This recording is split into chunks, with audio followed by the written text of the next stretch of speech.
नमस्कार मो ना संतोष कुमार ओझा।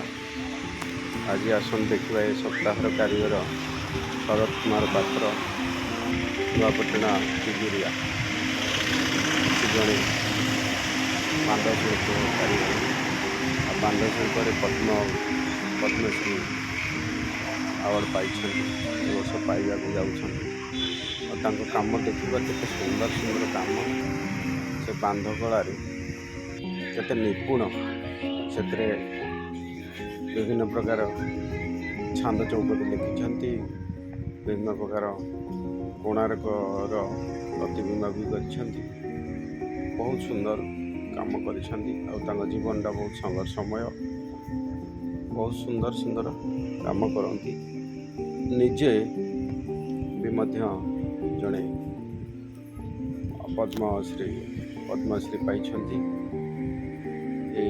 बांधकला करी बांध काम करी नेशनल अवार्ड भी पाई से एवं स्त्री भी मध्य नेशनल अवार्ड पाई बहुत सुंदर काम गुड़िक आपण मैंने देखिपे अत्यंत मनोरम एकदम बहुत सुंदर देखु ये सब कवि लेखा कविता लिखाई आपण शुणिले मुहर खुशी हे अंतर बहुत धन्यवाद अर्पण करने को इच्छा हो से धन्यवाद पाइबार पात्र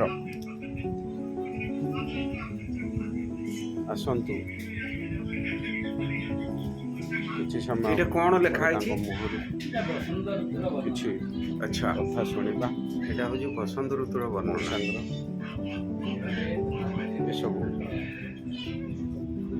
लिखिं सूतार बुणी बुणी किभलिया लिखिं बहुत सुंदर है आपण मैंने निरीक्षण करंतु। मौसा नमस्कार आपण ना टे कहबी मो ना शरद कुमार पात्र जोर कही आम घर हूँ शरद कुमार पात्र आम घर हूँ टिगिरिया नपड़ना कटक जिला आज्ञा मुझे जड़े बांध कारीगर गीत गोविंद कारीगर आज्ञा बुणाकार परिवार अच्छा आपण पछपटे ये जो लिखि कपड़ा उपरे बा से जो कौन कर साल उपरे यहाँ हूँ ओढ़णी ओढ़णी हाँ ओढ़णी उपरे इटा कौन स्टोरीटा कौन लिखिं आमर कविचंद्र कालीचरण पट्टनायक जो बसंत ऋतुर वर्णना अच्छी आज्ञा से बसंत वर्णना गोटे पद से दि जाए मौसा गोटे मिनिट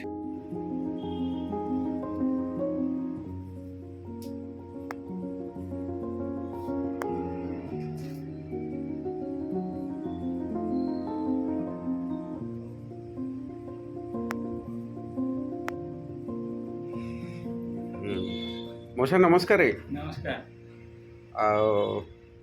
आपण ना टे कहतु आ जगह ना कहतु मो ना हूँ शरद कुमार पात्र आम घर तिगिरिया नपड़ना कटक जिला हूँ जड़े बुणाकार परिवार घर पुओ आम हूँ बांध कारीगर गीत गोविंद खंडुआ पाट आम वस्त्र या जगन्नाथ करुचु एवं आमर माँ भौणी मैंने जो व्यवहार कर शाढ़ी से आम आज्ञा ये जो कामटी केते दिन आपन को लागे ये जो स्टोरीटी कौन लिखिं यहाँ हूँ आम कविचंद्र कालीचरण पट्टनायक बसंत वर्णनार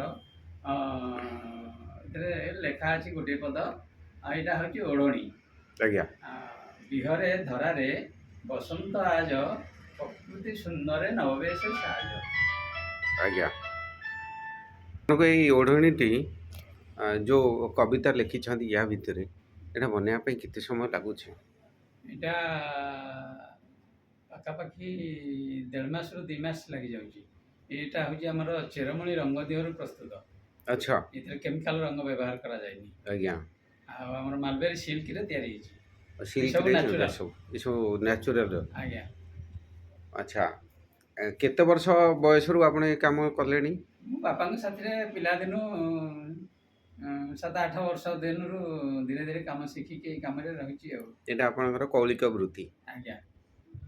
ଭଲ କଥା। ଆଉ ଆପଣ ଜଣେ କାରିଗର। ଆଚ୍ଛା ମୁଁ ଶୁଣିଲି ମାଉସୀ ଜଣେ ନ୍ୟାସନାଲ୍ ଆୱାର୍ଡ଼। ଆଚ୍ଛା ଆପଣ ଇଏ ପଦ୍ମଶ୍ରୀ ବି ପାଇଛନ୍ତି। ଆଜ୍ଞା। କେଉଁ ମସିହାରେ ପାଇଲେ ମୁଁ ପଦ୍ମଶ୍ରୀ? ଏଇ ବର୍ଷ ଯେଉଁ ଆମର 2026 ମସିହା ପାଇଁ ଡିକ୍ଲାର ହେଲା ସେଇଥିରେ ମୋ ନାଁ ସିଲେକ୍ସନ୍ ହେଇଛି ଆଉ। ଆଚ୍ଛା ଆୱାର୍ଡ଼ ରିସିଭ୍ କଲେଣି? ନାଇଁ ପ୍ରୋଗ୍ରାମ ହେଇନି, ପ୍ରୋଗ୍ରାମ ହବ ଆଉ। ଆଚ୍ଛା ଯାହା ହଉ ଆପଣଙ୍କୁ ବହୁତ ବହୁତ ଧନ୍ୟବାଦ। ଆପଣ ଆୱାର୍ଡ଼ ପାଉଛନ୍ତି, ସେଥିପାଇଁ ଆମ ଓଡ଼ିଶା ଗର୍ବ ଅନୁଭବ କରିବ। ଆଚ୍ଛା ମାଉସୀ ନ୍ୟାସନାଲ୍ ଆୱାର୍ଡ଼ ପାଇଛନ୍ତି, କେଉଁ କାମରେ ମାଉସୀ ଆପଣ ପାଇଲେ? ଶାଢ଼ୀ ଲକ୍ଷ୍ମୀ ପୂଜା ଶାଢ଼ୀ ଉପରେ ମୁଁ ପାଇଛି। ଆଚ୍ଛା କେଉଁ ବର୍ଷ ପାଇଲେ? 2007 ମସିହାରେ। କେତେ ଦିନ ଲାଗିଲା ସେ କାମଟି କରିବାକୁ? ଶାଢ଼ୀଟି କରିବାକୁ ମୋତେ 1.5 ବର୍ଷ ସମୟ ଲାଗିଥିଲା। 1.5 ବର୍ଷ ସମୟ ଲାଗିଲା। ଆଜ୍ଞା। ଆପଣ କେବେଠାରୁ କାମ ଶିଖିଲେଣି? ଆପଣଙ୍କର ତ ବୃତ୍ତିଗତ କର୍ମ ଜଞ୍ଜାଳ, କିନ୍ତୁ କେତେ ଦିନ? 1.5 ବର୍ଷ ଖଣ୍ଡେ ଲାଗିଥିଲା। ଯାହା ହଉ ଆୱାର୍ଡ଼ ପାଇଲା ପରେ ଆପଣ କେତେ ଖୁସି ଅଛନ୍ତି? ପାଇଲା ପରେ ଖୁସି। କାହାକୁ ଶ୍ରେୟ ଦେବେ? ସ୍ୱାମୀକି। ଆଜ୍ଞା ସ୍ୱାମୀକି। ଧନ୍ୟବାଦ। ଯାହା ହଉ ଆଉ ଆପଣ ଜଣେ ସୁନାମଧନ୍ୟ ଗୃହିଣୀ ହିସାବରେ ବି ଏବଂ ଓଡ଼ିଶାବାସୀ ହିସାବରେ ବି ଜଣେ ସୁନାମଧନ୍ୟ କାରିଗର, ସେଥିପାଇଁ ଆପଣଙ୍କୁ ବହୁତ ବହୁତ ଧନ୍ୟବାଦ। ଆଚ୍ଛା ମୁଁ ହେଉଛି ଜଣେ ମାନେ କାଠରେ ତିଆରି କରୁଥିବା ମୂର୍ତ୍ତି କାରିଗର। ମୁଁ ବି ଷ୍ଟେଟ୍ ଆୱାର୍ଡ଼ ପାଇଛି। 2013ରେ ମୋର ଧନ୍ୟବାଦ ଧନ୍ୟବାଦ। ଷ୍ଟେଟ୍ ଆୱାର୍ଡ଼ ମିଳିଲା। ଏଇ କଳାକୁ ବଞ୍ଚେଇ ରଖନ୍ତୁ ଏବଂ ଆଗକୁ କେମିତି ୟାର ଉତ୍ତର ଉନ୍ନତି ହେବ ନିଶ୍ଚିତ। ସେଥିପାଇଁ ଆପଣମାନେ ଚେଷ୍ଟା କରନ୍ତୁ, କାରଣ ଆମେ ତ ବୟସ ହେଇଗଲାଣି। ଆଜ୍ଞା। ତେଣୁ ଆପଣମାନେ ପିଲା ଅଛନ୍ତି, ଆଗକୁ କେମିତି କାମ ବଢ଼ିବ ଏବଂ ଚେଷ୍ଟା କରି ନିହାତି କାମଟା କେମିତି ଆମର ଓଡ଼ିଶାର କଳା ପ୍ରଚାର ପ୍ରସାର ହେବ ଆଉ କାମ କେମିତି ନିଖୁଣ ଭାବେ ହେବ ସେଥିପାଇଁ ଚେଷ୍ଟା କରନ୍ତୁ ଆଉ। ନିଶ୍ଚିତ ନିଶ୍ଚିତ। ଆପଣମାନଙ୍କୁ ନେଇକି ଆମେ ଗର୍ବ ବି ଅନୁଭବ କରିବା। ନୂଆପାଟଣା ବି ଆପଣଙ୍କୁ ନେଇକିରି ବହୁତ ଗର୍ବ ଅନୁଭବ କରିବ। ତେଣୁ ସେଥିସକାଶେ ବହୁତ ବହୁତ ଧନ୍ୟବାଦ, ଅଶେଷ ଅଶେଷ ଧନ୍ୟବାଦ। ଏତିକି କହିକିରି ଜୟ ଜଗନ୍ନାଥ। ରହୁଛି। ଜୟ ଜଗନ୍ନାଥ। ସେଠୁ ତଳକୁ ନେଇକି 10 ଅବତାର ପୁରା ବୁଲେଇ ଦିଅନ୍ତୁ। ତାପରେ ସେ ଲେଖା ଆରମ୍ଭରୁ ବୁଲେଇ ଦେବେ। ମତ୍ସ୍ୟଠୁ ଆରମ୍ଭ ହୁଏ ନାଇଁ? ଏଇଟା ଅଛି ଆମର ଏଠି ଷ୍ଟେଟ୍ ମ୍ୟୁଜିୟମ୍ ବି ଅଛି। ଅଛି।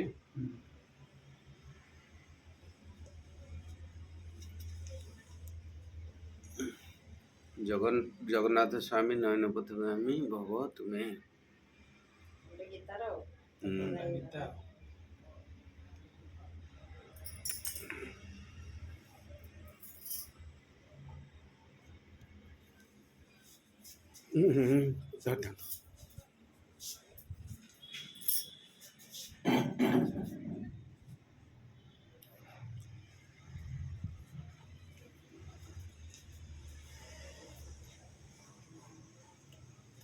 ୟା ବିଷୟରେ ମଉସା ଦୀପଦ କୁହନ୍ତୁ। ୟା ବିଷୟରେ କ'ଣ କହିବା, ଏ ଜଗତର ନାଥ। କୋଉଥିରେ ତିଆରି? ଇଏ ପାଟ ସୂତା ଏବଂ କଟନ ସୂତା ମିକ୍ସ ହେଇକି ହେଇଛି। ଆଜ୍ଞା। ତାପରେ 10 ଅବତାର। 10 ଅବତାର। କେତେ ଦିନ ଲାଗିଲା? ଏଇଟା 2.5 ବର୍ଷ ଲାଗିଛି। 2.5 ବର୍ଷ। ଆଜ୍ଞା। ଯାହା ହଉ ଆପଣଙ୍କୁ ଧନ୍ୟବାଦ। ମାଉସୀଙ୍କର ଏଥିରେ ଅବଦାନ କେତେ ଅଛି? ହଁ ସମସ୍ତେ ଏସବୁ ମିଶିକି ନହେଲେ କ'ଣ କାମ ହେଇପାରିବ। ବହୁତ ସୁନ୍ଦର କାମ ହେଇଛି। ଧନ୍ୟବାଦ ଆପଣଙ୍କୁ, ଅଶେଷ ଅଶେଷ ଧନ୍ୟବାଦ। ଯେହେତୁ ପଦ୍ମଶ୍ରୀ ଏ ବର୍ଷ ପାଉଛନ୍ତି, ତେଣୁ ସେଥିସକାଶେ ଅଶେଷ ଅଶେଷ ଧନ୍ୟବାଦ।